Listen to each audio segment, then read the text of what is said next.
So Siddhu గారు and చూసాం, రాధికని చూసాం, ఆ క్యారెక్టర్ని కూడా చూసాం. సో బెస్ట్ పేర్ అంటే ఎవరు చెప్తారు?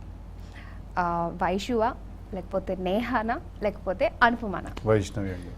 వైష్ణవి. ఇంకా రైట్ నౌ ఇప్పుడు సినిమా చేస్తున్నారు కాబట్టి అందుకేనా? అలా కాదు, ఎందుకంటే నేను వైష్ణవి తోటి ఏంటంటే ఈ సినిమాలో తను 2 రోల్స్ లాగా డిజైన్ ఉంటుంది తన క్యారెక్టర్ది.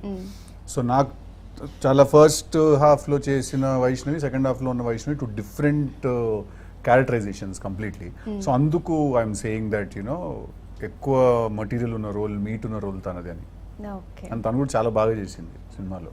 సో తను నాతో తెలంగాణలో తను నాకు పంచలేస్తూ ఉంటుంది సినిమాలో. ఏదో సీన్లో కూడా ఏదో ఇట్లా ముద్దు పెట్టుకోవాలంటే చోకిందికి వెళ్ళి గుంచుతో ఒకటి అంటది. సో అట్లాంటి ఫన్ అంతా చేసింది అనమాట తను.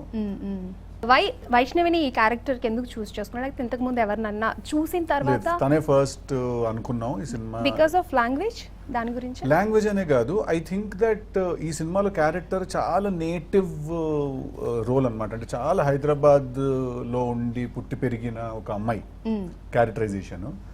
అండ్ ఓల్డ్ సిటీ నుంచి వచ్చిన అమ్మాయి అనమాట క్యారెక్టర్. అండ్ తను కూడా పుట్టి పెరిగింది అదే side, not exactly old city but exactly old city అన్న డన్. సో ఎగ్జాక్ట్లీ ఓల్డ్ సిటీలోంచి వచ్చిన. So it's like a perfect match మాకు. నేను ఎక్కువ అండ్ దెన్ బేబీ చూసినప్పుడు తన పర్ఫార్మెన్స్ వాజ్ మైండ్ బ్లోయింగ్ అసలు.